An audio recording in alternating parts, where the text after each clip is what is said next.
before I start, we all went around and said hello to some of you in the room. And a couple of people said to me, oh, I'm not sure what to expect. And absolutely, you don't know what to expect. You're going to an event on childhood sexual abuse. Like, they're not exactly cropping up all around the country, are they? So just to put you at ease, really wanted to say, we're not going into any graphic details tonight. None of us are going to be sharing like the details of all three of us as survivors about what happened to us, nothing like that. Today's conversation is about how to talk about childhood sexual abuse and how to support survivors. So I hope that puts you at ease. Please feel free. We all know people listen in totally different ways, like engage with this material as much or as little as you like. You might want to ask loads of questions. You might want to ask none at all. That's totally fine. We're just grateful that you came, isn't it? And particular shout out to this person who's crocheting in the corner. Like, so impressed with you. Sorry, I didn't want to like put a spotlight on you, but it looks like a complex pattern. Oh, love that. Is it going to be like a little top? It's a jumper. It's a jumper header, but I just think it can be way too small. It's conveniently your size, isn't it? Yeah. Well, good luck with that. Starting in summer for winter is a good game plan. Yeah. Occasionally, I might be looking down at my notes or the clock. I'm not being rude. I just have to make sure that we're on time, isn't it? So without further ado, just wanted to introduce ourselves, isn't it? So I'm Sophia Luu. I run Secrets Worth Sharing. I'm a survivor activist and also a trauma-informed designer, as Flo said. A lot of the work that I do is about using quote unquote serious joy to talk about childhood sexual abuse. And that is to recognize that survivors are more than their abuse. And I think sometimes if we have these conversations within doomy, gloomy rooms, in oppressive situations, in really depressing black and white spaces, like we're not going to get to the fullness of what it actually means to support survivors. And I do that by platforming and working with experiences of child sexual abuse that you often don't get to hear as much about. And this is why I felt so strongly about, one, as a Vietnamese woman, bringing in Gwyn as the crew. So heads up to you, Gwyn, my fellow Vietnamese honey. And also Chioma for platforming all of her work with Black survivors, particularly in the spiritual space. I'm going to shut up in a second. And Jeremy, all the work that you do on male survivors as well as in schools. So you've got 3 people of colour here, 3 survivors, 3 people who I don't think often have their voices platformed as much as I think we should, to be honest. So make the most of this opportunity, and we really want to encourage you to ask questions, because we'd much rather have these conversations and learn here so that we're more prepared when we need to have these conversations with survivors. So I think I'll just go this way with the introductions. Jeremy, who are you? Thank you. So my name's Jeremy Indika. Good evening. Great to see everybody here. I'm founder of a movement called Something to Say, which is a platform for others to share their story if they wish to. And I also do a lot of work in schools with young children, teenagers, parents and staff, teachers and everyone across the school.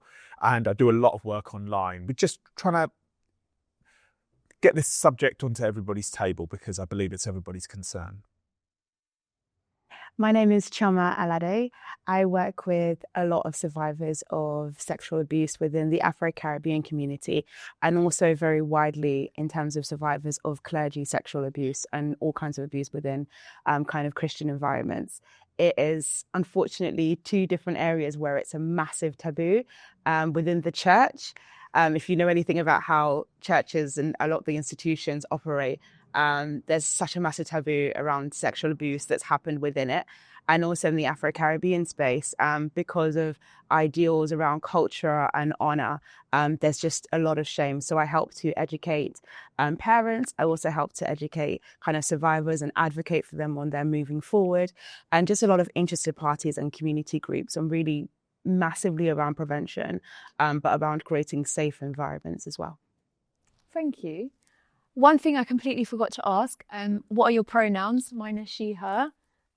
Mine are he, him. Yeah. She, her. Brilliant, thank you.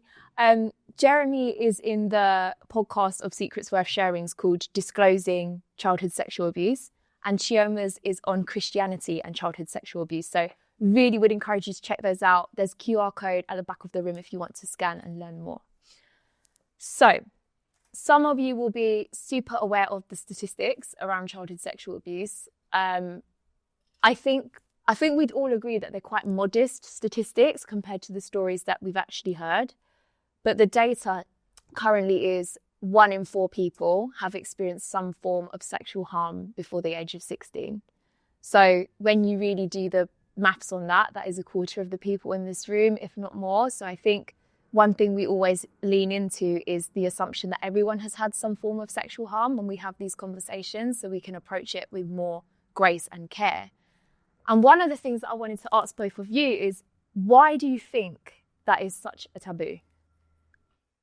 So I've had quite a few conversations about why this is such a taboo. And I've actually sat down with some of my team and asked if there is a greater taboo than this particular subject, children going through crimes of a sexual nature being applied to children, committed against children. And we can't find one.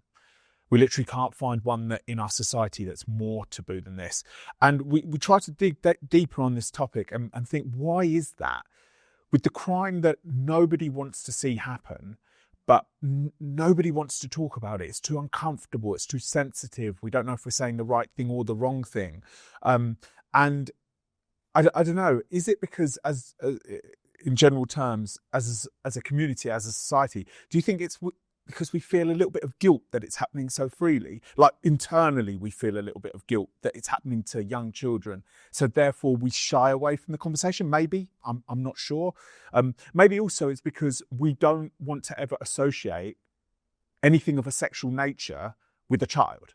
So again, that's another thing that we want to look the other way from. And I think another reason is because we feel so hopeless to do anything about it. It's so difficult to catch this crime. It's so easy to influence a child to do something of a sexual nature with you. I speak a lot about that on my channels.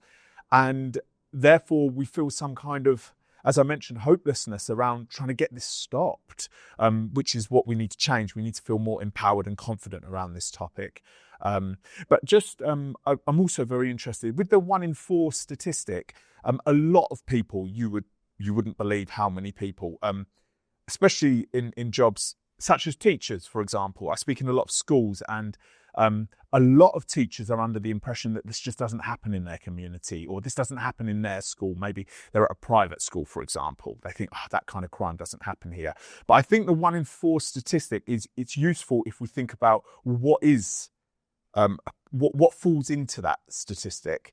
Because it's not just in-person crimes that we're talking about about online crimes. So back to you, Sophia. Could you help us understand like the broader breadth of what we mean? Like what does fall into that 1 in 4? Is that someone receiving a nude that they didn't ask for by an adult? Does that fall into? Yeah, so I have got a definition on this. I'm just going to say this is probably the only bit of the conversation where we'll touch on graphic details, just as a note, but I'll be like 2 minutes. So when you combine a lot of the UK legislation, as well as definitions from survivors groups themselves, there are 3 main categories of what comes under childhood sexual harm. The first is contact abuse. So anything around touching parts, grooming that involves, gently touching or caressing a child, encouraging a child to undress themselves, anything that involves the physical body in contact with another one will count as contact. Then there are things like you mentioned, Jeremy, called non-contact abuse. So that is anything around online sexual harm. Sometimes that can come under both, because if a sexual act is being filmed and then put online, that is both contact and non-contact abuse. But it's also things like drawings of children who are being sexually harmed, or notes or messaging, and all of that falls under grooming as well. And then the final category is penetrative. So, I think that kind of speaks for itself. And that doesn't just involve genitalia, but also objects, fingers, and the official term for that is digital penetration. But I think one thing I've noticed is that some people, we get so het up on capital A abuse. And I think so the first time people encounter a definition of abuse, it feels so big and scary that a lot of the time, if you're a child and you're being groomed or you've experienced sexual harm, it can be really difficult to know if your experience was enough to categorize as abuse. So while there are these legal definitions and, you know, it's important that we all know them, I think first and foremost, we should all learn to trust our gut. And if there was a sexual experience you had that made you feel uncomfortable, that you're still questioning now, that you're unsure about and want to share with people but don't know, most likely it will fall under the abuse umbrella.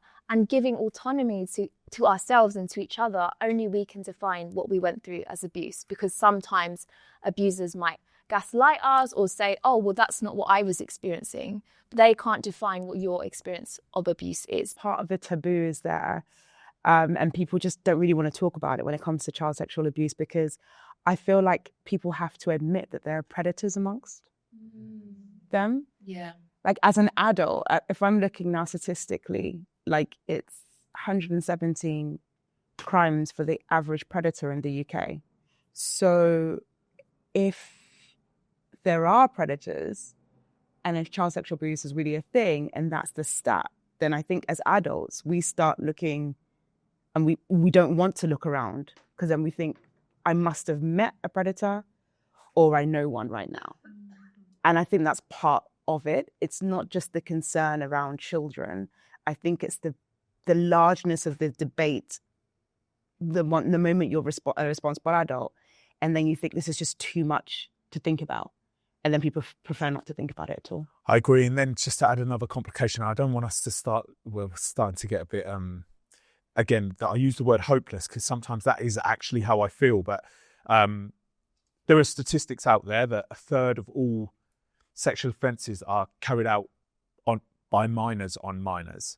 So we have a big problem in secondary schools in particular, where it's mostly boys committing offences against girls, thinking that it's okay, thinking that it's cool, or just being misguided by mostly what they're consuming on the internet. So yes, the police data that I read was a third of all sexual crimes are committed on minors against minors. So now what do we do? What do we do about that? We're talking about 13-year-olds, 14-year-olds, 15-year-olds. Now, what we don't do, as far as I understand, the terminology is not a predator. So we don't call anyone under the age of 18 a predator. And there's going to be, I believe, there's probably a debate to be had about that, but I'm pretty sure we don't want to be labelling a 12-year-old as a predator for the rest of their life. I'm not sure if that's a productive thing to do. But yeah, now you start to see the complicated situation and also the complications that people who care for young people, teachers, social workers are facing today with this particular crime. Yeah, definitely. Another thing that I wanted to add as well is, like you mentioned about a lot of these offences being towards teenage boys, towards teenage girls, but I just wanted to stress that anyone of any gender can be a survivor or an abuser. And I think another thing that gets really lost is people who are gender fluid or who are men who are survivors but often don't get included or thought about in these statistics. And another one are people who've experienced sexual abuse from women. I think that's another huge taboo, particularly society when we think about women being mothers, being nurturing. So again, I think when we're talking about further marginalized experiences, people who are male survivors, gender fluid, non-binary, trans survivors, they often don't even get included in the mainstream thinking of what abuse actually is. So really important to raise that one as well. Anything we wanted to add here, particularly around like our specific intersectionalities? So I'm thinking like, for example, in the Vietnamese community, there's a lot of respecting your elder.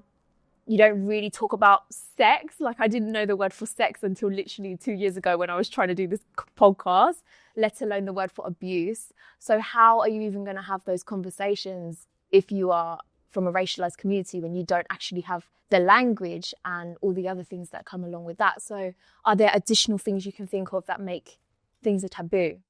Definitely. I mean, I'm Nigerian and there is a massive kind of, we don't talk about sex. And it's kind of seen in a lot of West African countries, like we just don't talk about it. And as a result, there's often not the conversation about sexual abuse prevention. And that has so many challenges. I find that in practice, there's two problems that come along with that. The first one is a lot of people that I speak to don't even know that they've been sexually abused because they don't understand that what happened to them was sexual. So they haven't even kind of thought about the fact that it happened without their consent, and they don't even know what happened to them was wrong. The other side is speaking to survivors of all sexes who will say, okay, this happened, but because honor, shame, and there's a massive, I would say, kind of an over-exaggeration on, being a virgin, especially in a lot of Nigerian and like West African countries. So what happens is it's completely linked to your worth. So then people worry, if I say that I was sexually abused, that means that me or none of my siblings might find good partners. So there's this massive weight of responsibility that survivors feel, and then they therefore feel I can't talk. Then with clergy abuse, when you have, say, a minister, like a lot of people that I speak to have been abused by very famous or well-known ministers who are well-renowned. It's taking pictures with presidents or like prime ministers or, really famous people. And a lot of them are still in ministry today. And so how do you go up against someone who is seen as a beacon of light, not just for a country, but also in a community? How do you do that? And it's also linked to this feeling. I hear a lot of survivors say things like, I feel like something bad will happen to me if I talk, because the link with spiritual importance has been linked with their experience by the abuser. So they feel like there's just a spiritual weight on them if they do voice out. So that it interlinks a lot. And then the worst thing is when they all come together. So when the culture comes together, when tradition comes together, and then to add it all, then it happens by someone that has a clergy responsibility. That intersectionality is something that often slips through the cracks with charities and unfortunately with the judicial system, because they just don't have the language to help people in those circumstances, or even know how to detect predators in the judicial system. They just don't get it. Yeah. And when we did our podcast on Christianity, I remember you were saying and then to disclose within a Nigerian or Christian or whatever the overlap is to almost deliberately ostracize yourself from the community.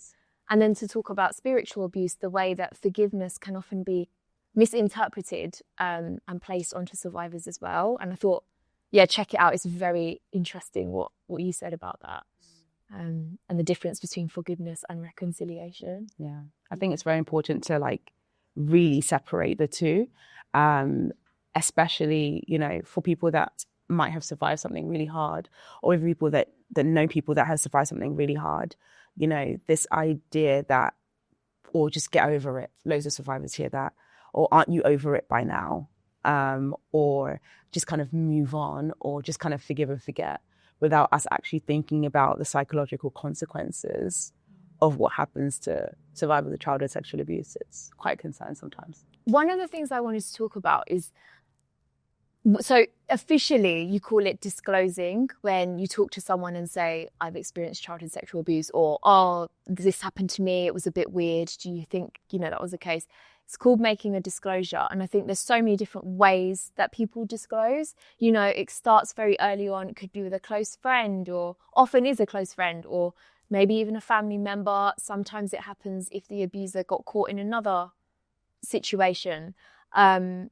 Or it could happen in a legal and justice setting. And I think you have a lot of advice, Jeremy, about the experience of disclosing, particularly in your own case, but also when that started to grow and grow and grow to the public platform that you have. So what is the difference now about talking about childhood sexual abuse now, with the following that you have, etc., versus when you were first doing those things? So the journey has been a really interesting one. When you look at it from the very first time I spoke, I was 27 years old, and it was to a close friend. And I'd been thinking about it seriously for about 2 years by that point. So the memories started really coming back at 25 years old. and I thought I could deal with it. I'm an engineer by trade as well, so we find solutions to things as quickly as possible. And my solution was just to bat these memories away every time they come on strong, and it just wasn't working. And I just remember the fear of saying something for the first time was like this overwhelming emotion. I tried it so many times, and these weren't just to friends that I'd known a couple of years. Like these were to friends that I'd known for decades. I met a lot of my friends in primary school, so I was 27 by this point, and I still tried to explain what that emotion was like, and I also tried to think about why it was there. And you know, I'm sure a lot of people in this room understand it's the fear of actually saying something for the first time out loud. Then it's real. You've actually accepted it by that point. You as soon as you say it, it's like it just turns into something else, and then someone else knows, and then you're worried that actually before you do that for the first time, well, what happens if it's a mistake and like I want to backtrack? Well, you can't backtrack because now someone knows. My additional complications were that I felt like what happened to me was when I was 8 years old, and it was by another man, so it felt a bit embarrassing. It felt like I got taken for a fool. I got tricked into doing this thing, and I don't want to talk to my mates about that. So you had all these complications and many more.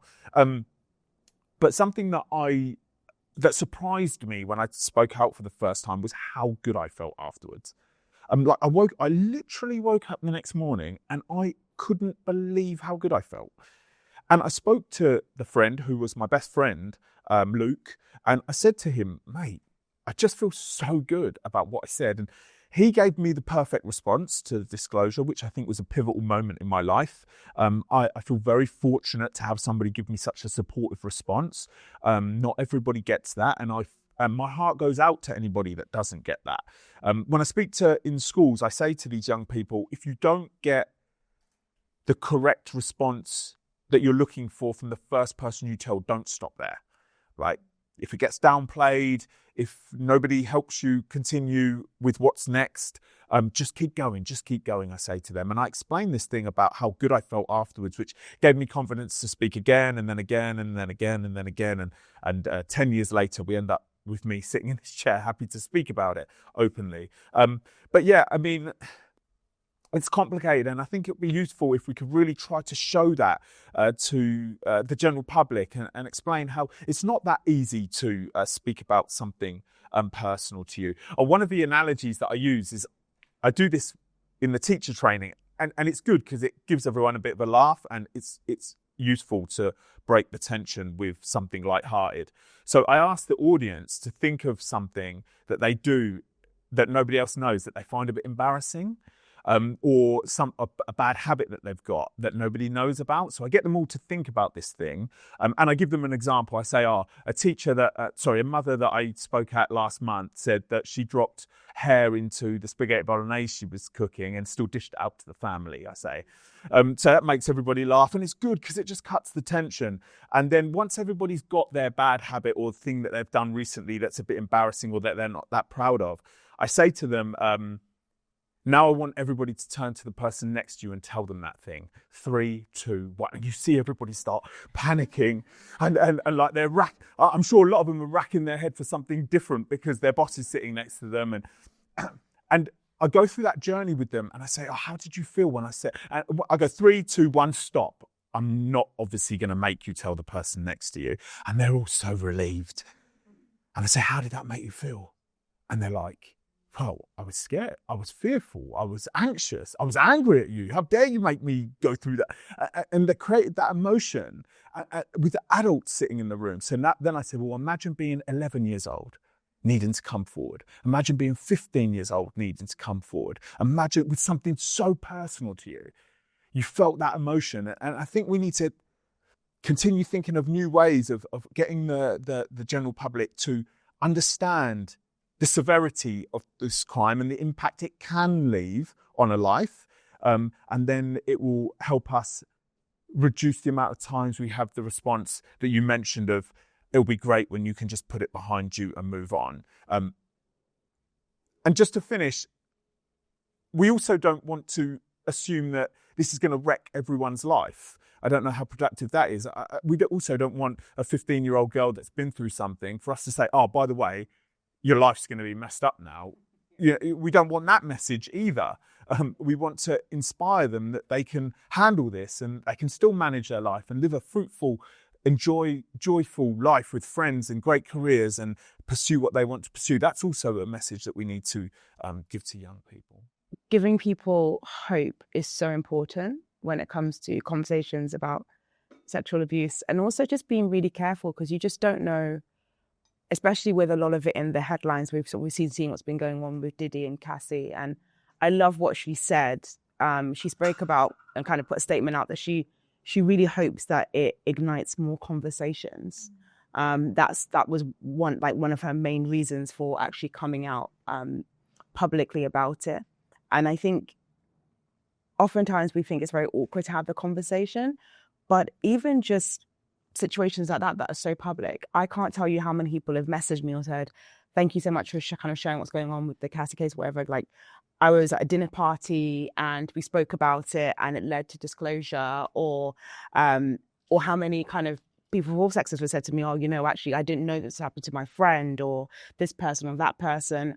So actually really relishing the opportunities when they do arise, especially as I think we're going to see even more of these kind of exposures happening with more people coming out and saying Me Too and the power of that. I think we should just relish opportunities to really kind of have these conversations. Totally. We all would like to think of ourselves as being like that person that everyone goes to when there's a crisis, or I don't know, is anyone proud to be that person who goes to a crisis? I feel like that's eldest daughter syndrome coming up. But anyway, like, I think most people would think to themselves, okay, like, if someone had this, said this thing to me or came to me with any difficult topic, I would know how to respond. And I'm not saying like, but is that the case? But often when someone has a big secret to tell, they test it by observing how you react to other things. So I'm really glad that you brought up the Diddy and Cassie case because, I remember being younger and observing how certain elders around me would react to news of sexual assault in the news, or say, oh, well, obviously that's not going to happen in our family because we're good, we're loving, or, oh, this doesn't happen here, like you were saying as well. And I think what people don't realise is actually people are holding that and realising, oh, maybe this isn't someone I can come to about this issue.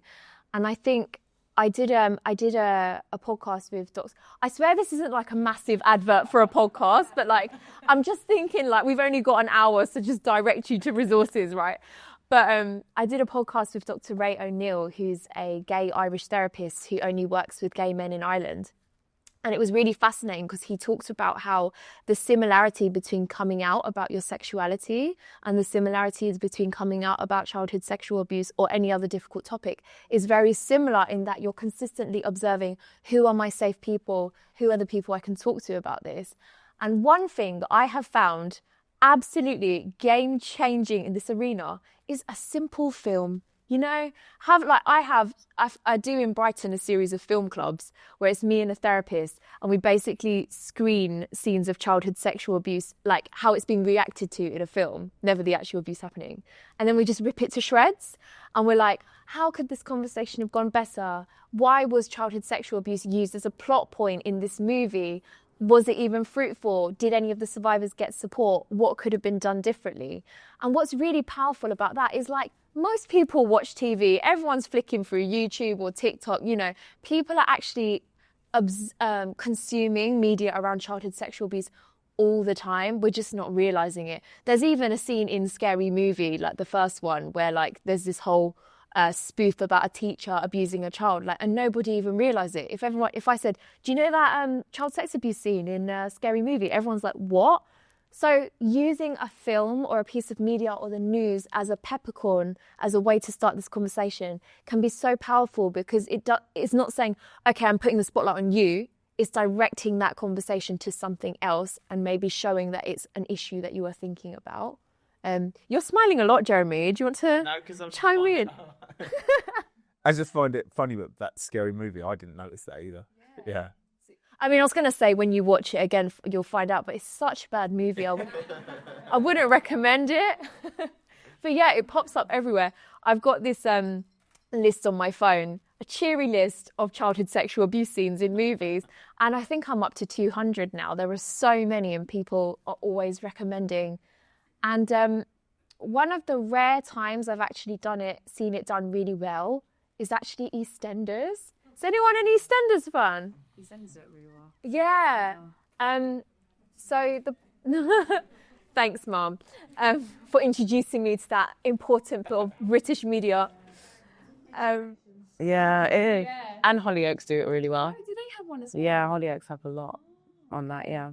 Because I remember the Whitney storyline and looking into it a few years ago. And of course, you know, I'm not saying, it's the most perfect representation of survivorhood, but there is quite a lot there in terms of things happening within the family in an environment known well to the child. In Whitney's case, you know, she really enjoyed like being with this person and felt really conflicted and confused. And I looked into how this episode was researched, and they actually like partnered with the NSPCC and had advisors and spoke with survivors on the thing. And you can really see, because it really hits compared to other films where they've just super clumsily inserted it in. Obviously, there's loads of things I'd have liked to have seen done even better with the Whitney storyline. Like, I think a lot more of the disclosures around people being angry on behalf of the child in a very unhelpful way, or doubting the experience of the teenager, or questioning whether or not they need to say this or it's going to break the family. Those are really, really common responses to disclosure that I didn't see in EastEnders, but to give them their grace, like they gave it a crack. So yeah, like it is in more places than you can imagine. So I think when you hear about that there's been storylines on EastEnders and storylines on Hollyoaks, I think that's a reason for us to feel optimistic, right? Because 10 years ago, that probably wasn't happening. 20 years ago, it definitely wasn't happening. This subject wouldn't have made a mainstream sitcom like that. I'm 39 years old. I didn't get PSHE lessons, what they call PSHE lessons now, until I was in year 10. So you're 15 now by that point. They're now teaching children about body safety from primary school using the NSPCC Pantosaurus video. And I want to see more organisations make more videos so that we can use those materials with those younger ages in an age-appropriate way. I know there's a lot of fear around bringing this subject to a child's life who is in primary school, but if done correctly, we're not teaching them about how to have sex or sex, the subject of sex. We're just teaching them about their bodies and the rules around them. And I think anyone who was in a prepubescent age that didn't get that education, that has been sexually abused, wishes they knew the rules back in those days when this crime was happening to them, because they would have been able to identify what was going on outside of the grooming process and say something about it. So I do think we should feel optimistic. The education system is changing for the better. We have miles to go. We're still in the Stone Ages with this conversation, but we are getting young people equipped now. I believe the police service also is improving, and the CPS. I don't know if I'll say anything about that, but yeah, I think the systems in general are improving, and there's something there to feel optimistic about, and we need to feel optimistic and like we're making moves forward, because otherwise we'll just get drowned out by sadness and sorrow, and that's not very productive. I was just going to say that I'm filled with hope, kind of seeing everyone in this room. Because the fact that all of you want to come and be a part of having this conversation, we're getting somewhere. Like, I don't even know that this could even have happened 4 or 5 years ago. I feel like COVID has been such a challenging time, but I think the awareness of information has changed our outlook. And I feel like a lot of people, with a lot of the challenging things that are happening in the world, I think we're also becoming aware of our own power, our power to change things in our communities, just starting small. And it was UN Women a few years ago that had kind of put out the mandate about grassroots activism, and realizing that, yes, like NGOs and government initiatives are amazing, but what we're finding is that a lot of the power and a lot of the change that we're seeing in communities is happening from just people deciding that they want to do something different, sharing that with their friends, sharing that with their friends' friends, and actually making an impact. And every single one of us can make an impact. And we've already started by just being in this room. Iconic. What are some of the most common things that people come to you? Because you're also a pastor. I don't know, did we mention that at the beginning? No. Yeah, we got Pastor Chioma here. What are some of the common themes that people come to you about when they're talking specifically around supporting survivors? Usually they're victims. Mm-hmm. Sometimes they're like concerned friends. A lot of people that I speak to are the only person that a victim has spoken to, and they don't know what to do. Whether that was with someone of the same sex that had abused them or someone of a different sex, they just often just don't really know what to do. And someone has said, oh, you should talk to her. And I think that's quite challenging. I think, we speak a lot about survivors, and that's really important. But also the people that they disclose to, that's a shift in that person's life too. Sometimes they even know the perpetrator. And so there is some trauma that they live through as well. One of my biggest objectives is to help people have better conversations, ones that are supporting and affirming for survivors, but also to really also help the people that hear that information too. Okay, so what do you do now? How do you emotionally look after yourself? A lot of time within families, it's very challenging, when there has been sexual abuse within a family. That is what was deemed as a really great safe place, completely corrupted now. And so how do you move on from there? How do you move on if you find out that a sibling has abused your child? Like, what do you do then? So my objectives are really supporting like safe conversations, but also, we're talking about joy as well, helping people realize that this sounds counterproductive, but helping people realize it's common actually does help for some reason. It does help to realize that you're not alone in it. It's happened to other families, it's happened in other communities, and you can survive this. And also that sprinkling of joy and hope really does help too. Yeah, totally.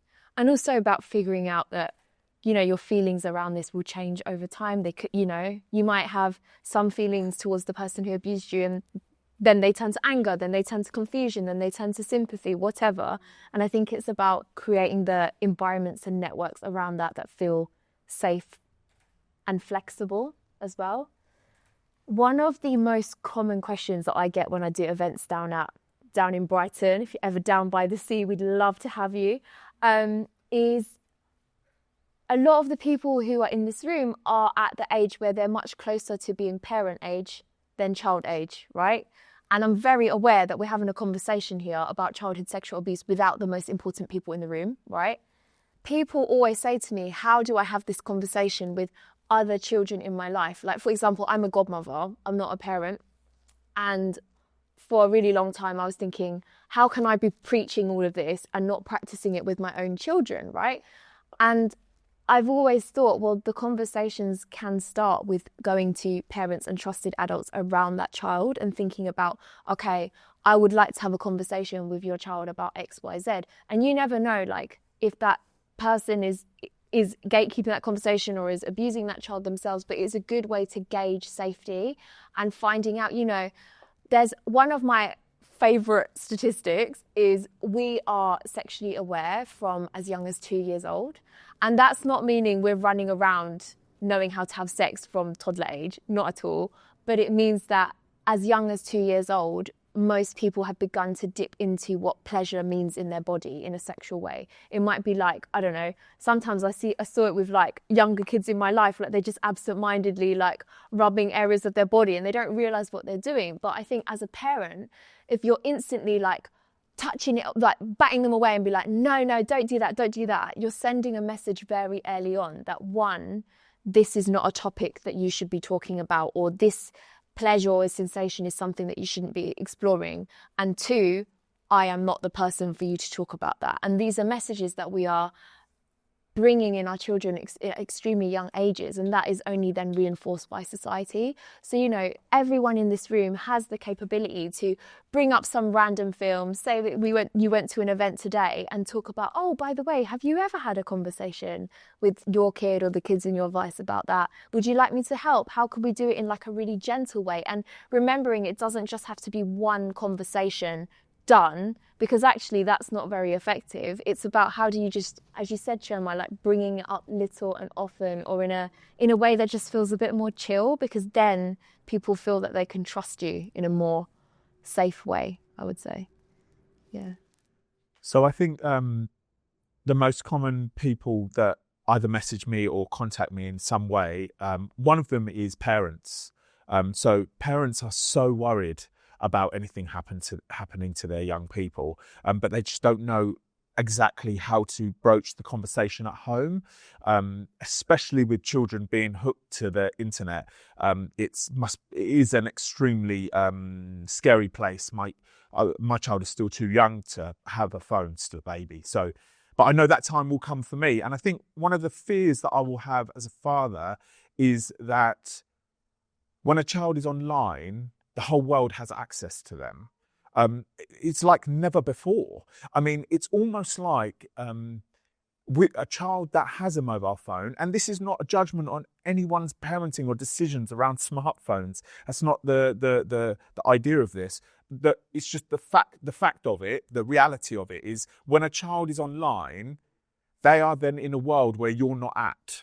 Right, so you can't watch over them. You can't see what they're doing. They're on this website. They're on this app, and there's no real security there. We just need to accept that as a fact. So what are we going to do about that? Parents are like really pulling their hair out trying to understand how do I safeguard my child when they're online. So parents is a big one, but also parents whose child has been through this. So a parent whose child has now spoken out, and maybe they're going through the court system, maybe their child is going through therapy. That's a horrific time for parents. I know that, as a matter of fact, my parents went through a horrific time, and will forever go through a horrific time with knowing that something happened to me and they didn't notice at the time. In fact, in some ways, they get the life sentence because they can't ever get over it, right? Where I can make moves personally to manage that situation in my own mind. But how can they ever manage that? How can my mum ever manage it? My father's not around anymore. He couldn't manage it. So parents are a big cohort that come to me, and it's very sad. But with the online space, it's even scarier now also. But yeah, we'll continue having the conversation. I always say to any parents, I think the best thing, in my opinion, that we can say to young people is, I hope you're all right. And just let me know if you're not, because I'll support you. And there may be some things that I can't help you directly with, but I'll find someone that can. So just let me know, yeah? And if you just repeat that, just now and again, it's not pushing them, it's not like, what's going on? What are you searching online? What are you looking at? It's like just to let them know that you're there for them if you need. I think it's really important. I was just going to add to that what you said is so powerful, and you'll be surprised. I mean, when I was much younger, I grew up in a very dysfunctional family, so I didn't really have anyone to talk to. So now I have children, and it's so interesting how powerful that is. So I'll ask my son, and, sometimes he'll be like, oh, I'm feeling sad. And he'll be like, oh, actually, I just really want this toy. But recently, actually, something happened that was quite inappropriate in the classroom. And so I always, body autonomy is something that's so important. I've literally started from super young. And I was shocked the day that he came to me and said, oh, this happened and this happened, this happened. And I was like, right. So number one, thank you, because I feel like at least we're getting somewhere. You're comfortable to talk. And we were able to talk to the school about it. It wasn't anything, too far-flung. But, with these things, obviously, you have to, as soon as you see that first sign, you have to do something. And then second of all, he observed something kind of just with the kids. And it's crazy because he's in reception. Like, people feel like they can postpone these conversations and that the kids will be all right. Like, they're not really but they are. And it's because of the internet, as you said, it's happening younger and younger and younger. So he comes home and tells us this, and we're like, okay, this is so important to know, because even I was like, wow, this is a bit early to start having these conversations. But it's happening early and early. And there's anything I could say to people is, to anyone that you know that has children around you, please persuade them to have conversations as early as possible. If we're going to change the world, I think it will probably start with that. Yeah. So much could be prevented if it happened, the conversations we're having often, and the conversation we're having much earlier as well. I agree. And then if the conversation is frequent in the household from when these children are young, then you are literally you are breaking down the taboo of it. So they grow up in a household where it's not a taboo conversation, and then they go out into the world with it not being a scary or uncomfortable or taboo situation. And then they network with people, and when they're talking to it just slowly breaks the taboo within their community. We could start it at the home. I completely agree. Yeah, like children are rarely rolling around saying the words child sexual abuse. Like it's things like, oh, they're a bit weird, or this was a bit funny, or oh, I had a secret, but I can't tell you why, you know? And that is the language that we need to start to be more attuned to as older people. Unfortunately, we're all lumped as older people now, isn't it? So on that beautiful note of having the conversations frequently, earlier and gently, we're going to have a break. You're going to have a chance to partake in this conversation because, you know, I feel like your ears are getting tired and your mouths are getting itchy. Like, let's have that conversation.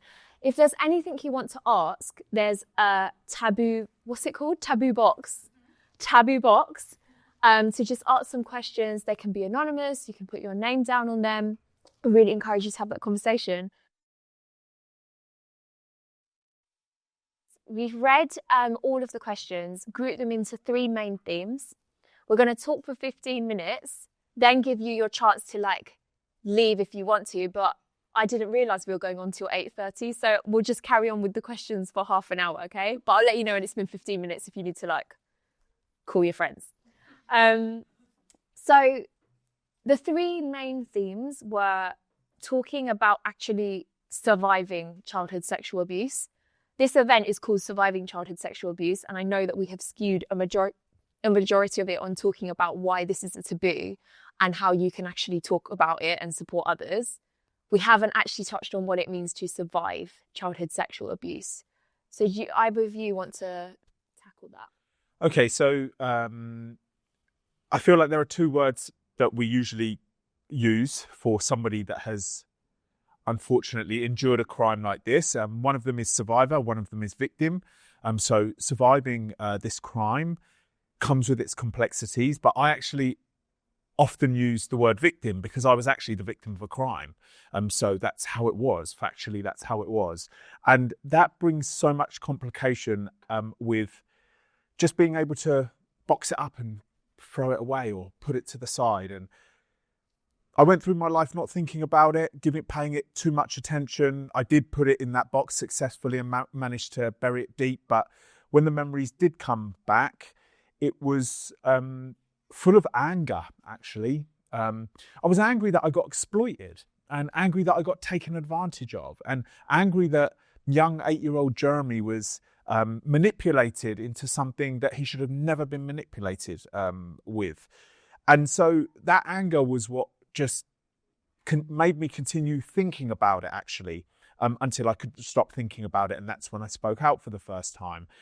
So surviving it is complex. And the reason what had led me to do this work is, of course, I want to try my best to use what happened to me for some use, to try to maximize the chances this doesn't happen to others that I speak to, children and teenagers. But also the other thing that led me was the pursuit of the man that did this to me, which I tried to prosecute him through the criminal system. And the reason why I did that is because the chances are quite high that he did it to others, or he's still doing it. So surviving doesn't just end when you say something for the first time, or once you finish the police process, or however you decide is best for you to deal with this. It's very complex, and speaking about it is useful for people to hear. The first thing that comes to me is a lot of confusion. I know that was definitely my experience, and speaking to a lot of survivors of it. I guess childhood should be a time where there is that innocence, there is that getting to know the world. And I think the challenge of it, and I think that's why, yes, survivor is an important word, but also victim is also an important word, because a lot of the time the impacts of it can be felt for many years after it's happened. And I guess a lot of the work that I do is to make victims/survivors, however they want to identify themselves, they first of all understand that what's happened is wrong. And also to empower them to speak up. I've never met a survivor of childhood sexual abuse who regrets speaking up, though they sometimes regret who they spoke to and how it was handled. But I've never once heard someone say, oh, I regret speaking in totality, which is why, again, conversations like this are so important, so that we gain language for how we handle the information. But speaking up can be such an important part of the process. It really does validate the experience for many people. And it also helps them to, for many people, whether that's in a therapeutic setting, or whether it's in a pastoral setting, or maybe it's in a clinical or in a charity setting, whatever that setting looks like, it can be very, very, very helpful for people to speak, because it also enables them to get support. And something that is not spoken about with childhood sexual abuse is the fact that it's also a medical event. And when I speak to medical professionals, we know that can be a lot of challenges, whether it's gastrointestinal or kind of different challenges that can happen with childhood sexual abuse. But I've never spoken to a consultant who has said that there was nothing that could have been done. And that's why speaking up early is extremely important. So even if people don't want to disclose, I always advise, do at least speak to a medical professional, because you never know. There might be some things you're experiencing that could be linked. That's such a good point. And I really want to hold that for a minute. Basically, the one time I ever went low-key viral doing this work, and it's hard, is when I did the whole I'm a and trend. I don't know if anyone knows. Okay, basically, you'll say something like, I'm a girly in my 20s. Of course I like a frappuccino. I don't even drink coffee. I don't know what to say, but you get the idea. And one of the things I said in that was, oh, I'm a CSA survivor. Of course I have IBS. And then it started the comment section, like people being like, whoa, I didn't know that I could have stomach issues. I've got chronic eczema. There's ways it like comes out in lots of different ways, and ways that we don't even think about. And sometimes that is like your body reacting to the fact you are holding a secret, and you might feel in your mind that you've made peace with it, and maybe you have, but the body always, what is it they say, the body keeps the score, right? So have a think about that. And that doesn't mean you have to like disclose to your GP. I don't know if we're in the age of everyone having a family doctor nowadays, or a doctor that they have a personal relationship with, but just mentioning I've gone through some traumas in my life, I think that they're severely linking to a lot of the ways that my chronic illnesses, or use the word comorbidity.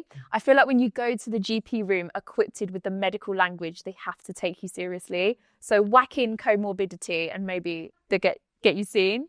You both mentioned something really powerful, and that was the conflicts between the word victim and survivor.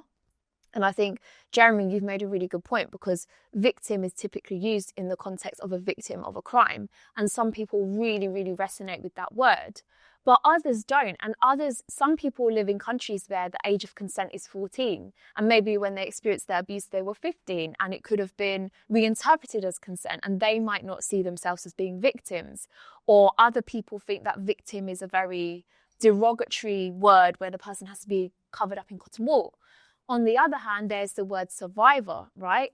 And again, a lot of people contest that word as well, because they're like, I didn't survive what happened to me. I didn't choose to survive what happened to me. There's very long-term mental impacts, physical impacts, hypersexuality as well as hyposexuality. I think we don't talk as much about the increased need on sexual drive and desire as a way to like own your feelings. And a lot of these things really aren't talked about enough as reactions that the body has. And I think, I do think to be able to sit here and talk as a survivor in a panel, you have to go through some element of healing, right? But I wouldn't sit here and be like, I'm a healed honey, ask me anything. You know, there are still moments where I feel myself, you know, I've got this habit of just doing this when I'm feeling uncomfortable, or I still get really nervous or panicked or feel that I have to pander to the person that I'm speaking to. Like, my days can I kill a dinner conversation with the simple question of, what do you do for a living? You know what I mean? I actually had one where someone said to me, oh, what do you do for a living? And I was like, oh, you know, I'm a designer and I work on really difficult topics to talk about. And she just kept pushing and pushing. I was like, honey, I gave you a get out of jail free. And she went, oh, like what? Like what? And I was like, child sex abuse. And she literally choked in front of me. And I was like, oh, I'm so sorry. But, you know, and the reason why I think, like, shout out to you lot that I was chatting to in the break about talking about the smiles when we're all sitting here and having a degree of smiling when we're talking about that. And that's not because these topics are like fun to chat about. It's because we're happy that they're even being had in the first place. And that is the first step of peppercorning these conversations. So when we talk about surviving childhood sexual abuse, yes, we are talking about the medical and physical aspects. Yes, of course, there are these thoughts and feelings that shift and change throughout a lifetime, but there's also surviving different types of conversations, and that's really what we wanted to bring to all of you today. Does anyone want to add anything else to the topic on surviving? Yeah? Great, because we've got 5 minutes till I said we'd do the 15-minute thingy. Okay, next section of things was around supporting others. So I thought we could split this into two bits. I thought, first of all, we could all give some advice about how to respond when someone discloses to you. And then I think we're in quite a rare position here where each one of us has a long-term partner. You two are married, isn't it, as well? I'm about to follow. So, shout out fiance Tig, who's not here, but he's in Holland, so it's okay. But I thought we could then share about times we chatted with our own partners, or, you know, giving advice to partners. So who would like to tackle top tips? Okay, so one for me that I always tell people is to give people space and listen. It's very, it could be tempting to want to just ask a question because you want to know more about a certain part that they just disclosed to you, but just give them space and just be a good listener. You don't need to question what they're saying to try to work out whether it happened or whether it didn't, or try to draw information out. You're not a police officer. Of course, actually, I must say also, the response to a disclosure is going to be completely different if it's someone over 18 to under 18, because if it's under 18, you have a duty of care to actually remember all the details, ensure that you have the correct statement and report it afterwards. So, you know, that's a complication on the conversation. But please just give people space and just listen to them and say to them that I will support you in any move that you need to make from here. I was going to agree, and just switching on my designated safeguarding lead hat on, just to reiterate, yeah, if you do find out that someone is under 18 and they're disclosing, that's an immediate call to authorities. That is a real legal duty. The other thing I was going to say is just saying thank you for telling me and I believe you can literally change someone's life. Just literally saying I believe you.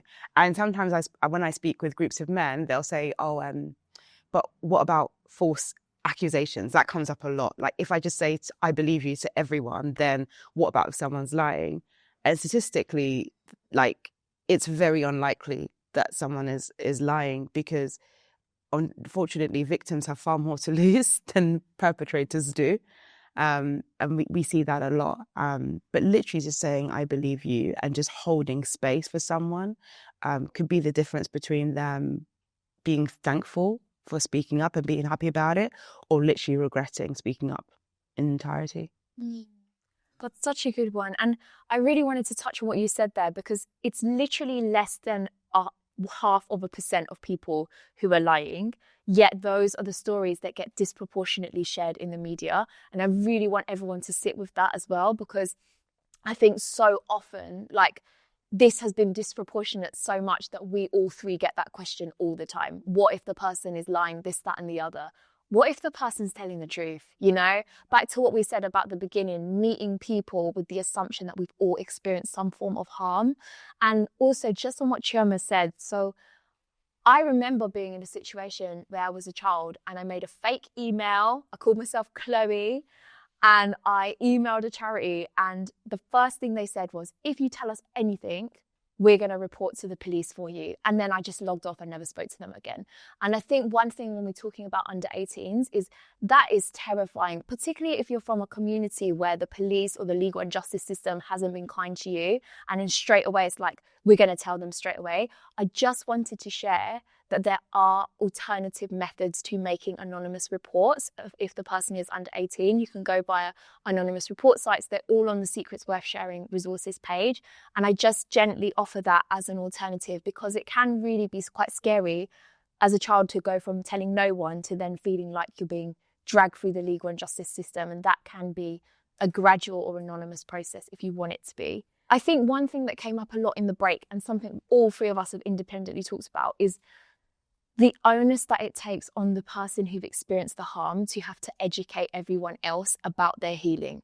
You see it in every type of major trauma that someone has gone through. It's up to them to educate you.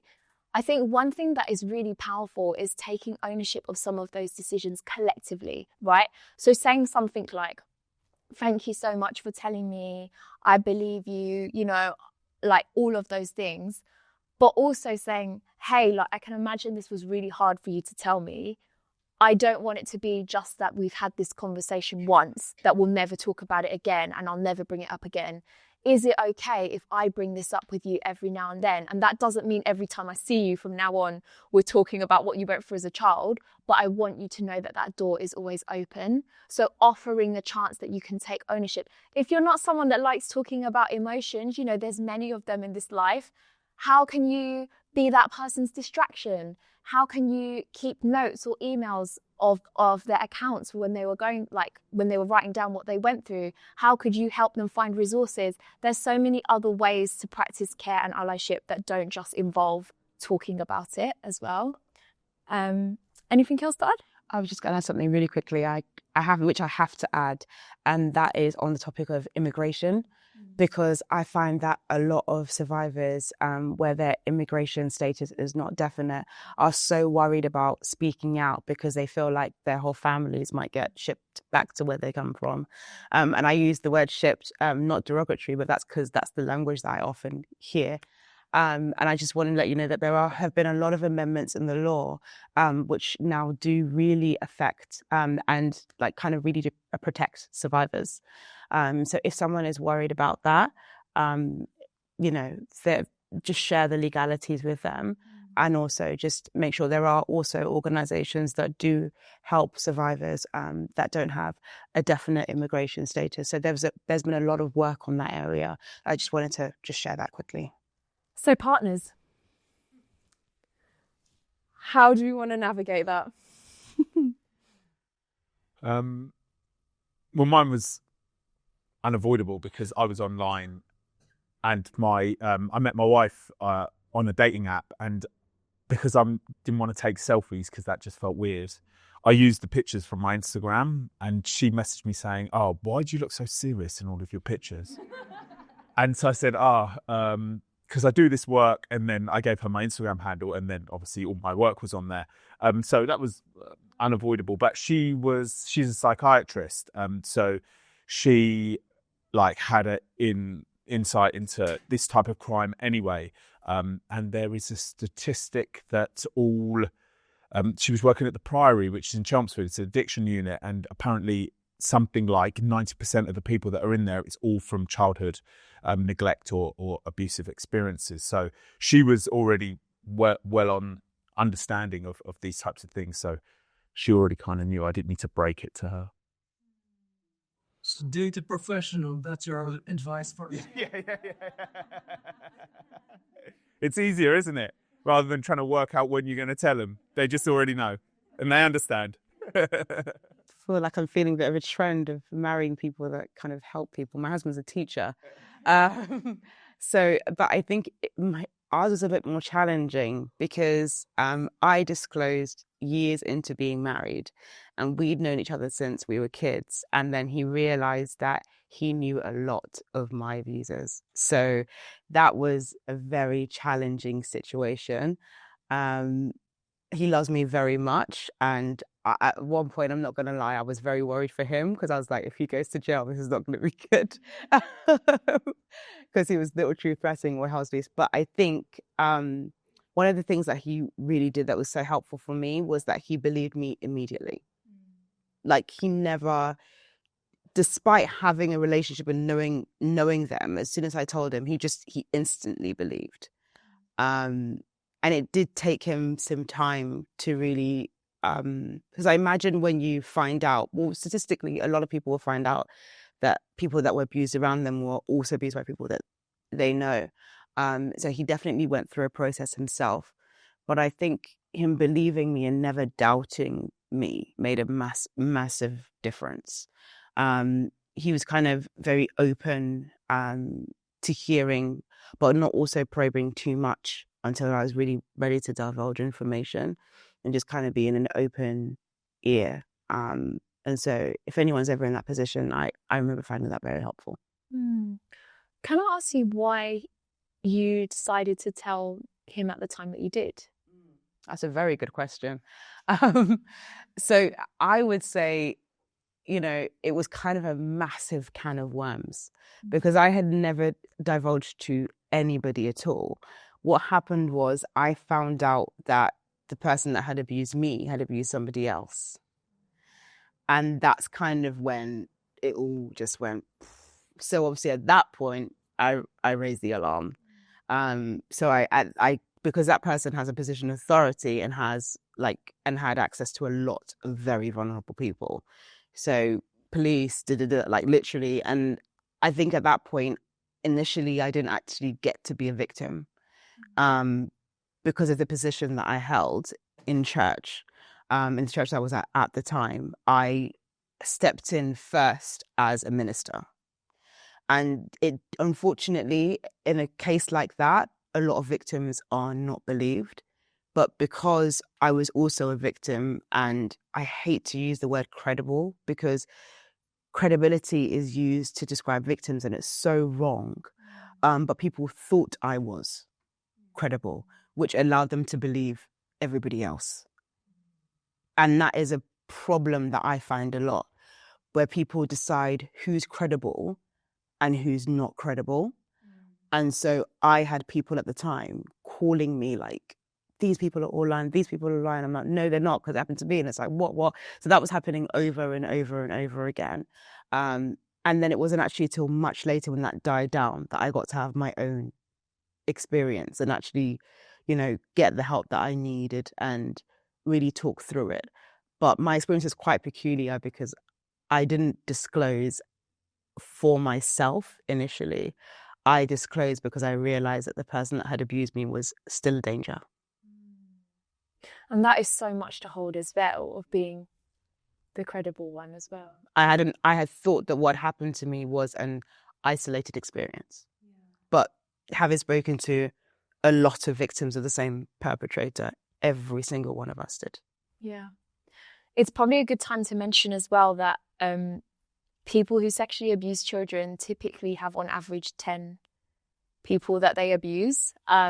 So a lot of the time when we think about it being an isolated incident, it typically isn't, because it's like a habit that has then been allowed to continue because it's not been caught. I don't share that to add guilt. So if anyone's thinking, oh, I've never said about my experience, maybe they're out there abusing other people, that's not on you. Like, you've already done enough for actually going through it and having to now live with this. Like, I'm really not stressing that to add guilt.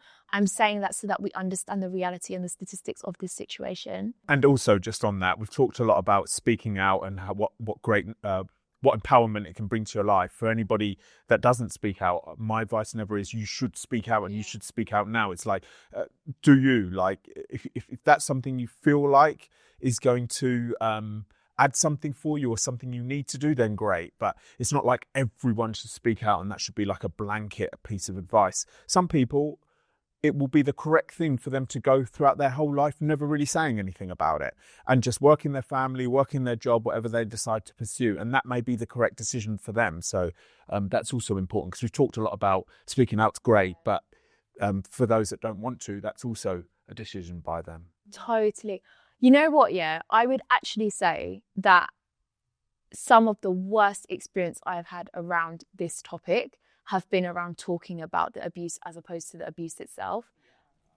You know, this is the thing. Everyone's like, yeah, exactly. And I think it's so true, because we can all agree that childhood sexual abuse is bad, point blank, as an action.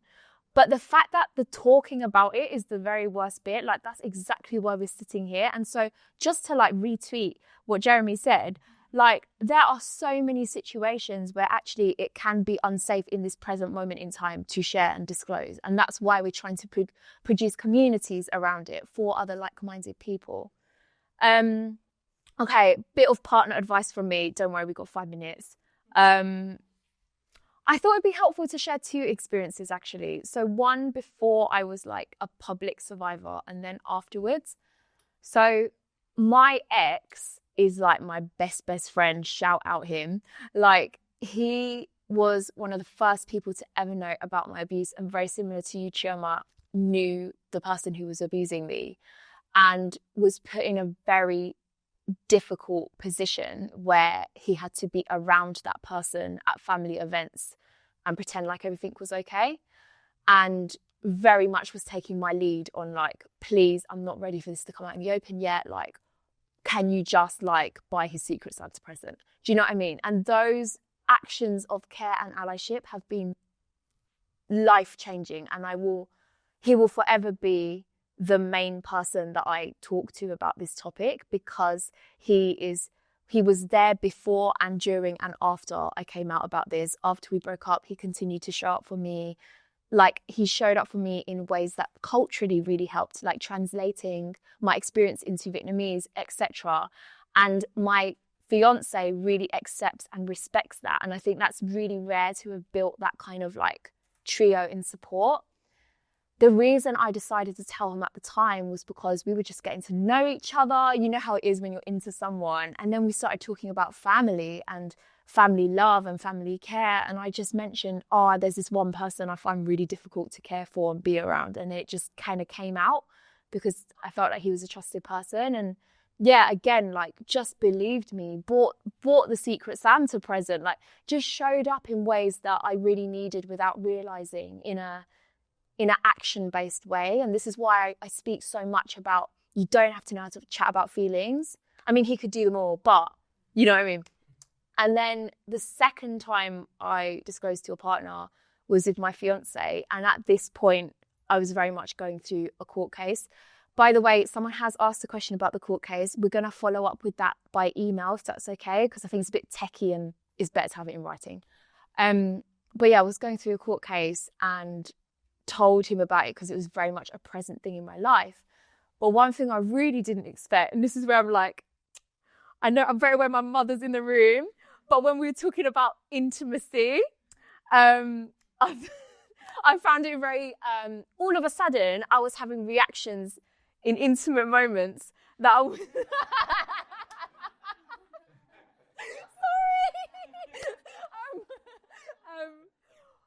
But you know, interpret as you wish. Like, that I was like, I'm really not expecting to have these feelings with someone that I'm really, really trusting. Or like, you know, suddenly I developed my first experiences of disassociation, which is where it feels like, the way I experience it is, it's like, it feels like you jump and then your body goes down to the floor, but then your soul is like up here. So I was starting to get moments like that. And I was like, why is this happening with someone I care so much about? And obviously then spoke to my partner about it. And what I thought was really, really special about my fiance is his care was a lot more in terms of the physical grounding, which I didn't know I needed. Like, this guy is great at observing patterns. And so he'd be like, oh, I noticed that when you're talking about a topic, this happens. Or when you're dissociating, you can't look me in the eyes. So it's, for me, my role is about bringing your eye contact back to me, reminding you where your head is, and then gradually reminding you to come back to the room. So I think, yeah, like one felt more like a necessity and the other was like a support I didn't know I needed. But we have had a few questions about when is the right time to disclose. And I just really want to emphasize, like, there is never a right time. And I think we have all talked about why this topic is so taboo, so untalked about, etc. I think what we don't realize is, like, sometimes we hold that uncomfort when we're even thinking about telling the conversation. And at the end of the day, if you have experienced that and it's something you want to share and you find someone that is safe to share it with, like, there's probably never going to be a perfect moment. So just practice somewhere where at least you're comfortable in the room, or it's brought up topically, or you can get out easily, or whatever it is. But yeah, anyone want to add on finding the right time? No, I don't think there's, but I would just say in a lot of Afro-Caribbean cultures, I specifically speak about them, I do think that while there is no perfect time, because of the taboo and the mindset of a lot of people in those cultures, it might be good to consider approaching the topic, I would say, a little bit earlier on in relationships. Because what I found in practice and from speaking to other charity leaders who help with survivors is some people have I don't want to use the word modern, but a more helpful mindset around supporting survivors. And then other people just have absolutely no, I don't want to ever marry someone that has that kind of history because of how it's seen in the culture. And it would be very painful to marry someone, disclose later, realize that that's their standpoint. And I have literally spoken to survivors who've been like, my husband has just packed his bags and left. And that happens to me, like, I've spoken to so many survivors who have that story, and I've heard it from male and female survivors. So in cultures where that is a make or break, you probably, just to save your own heart, want to have that conversation a bit earlier on. It shouldn't be that way, because people should not react like that ever. But something to consider. It's part of intimately knowing someone, I would say, in the same way, like, you'd want to have a lifelong partner who shares your values on having children or what you want to do in the future. I feel like it is a part of you, it's a part of you. So it's a way of sharing and understanding. Funnily, you say that. Before Secrets became the worldwide phenomenon that it is, Manifest, it was the comic book that some of you have bought today. And I remember I took it to a comic book shop in Camden and I was trying to put it on the shelves. And the guy, like, reluctantly agreed to put it up. And as we were putting it up, he just said, yeah, do you know, it's so funny. Like, my girlfriend had this happen to her. And, like, I told my dad about it. And when I told my dad just goes, oh, that is so bad that she told you. Like, now you are lumped with her pain and her trauma. Like, she should never have told you that. And he was starting to believe what the father was saying. You know what I mean? So just to echo what Chioma said, this is it can be a common phenomenon because it is so untalked about. Right. It's past, everybody.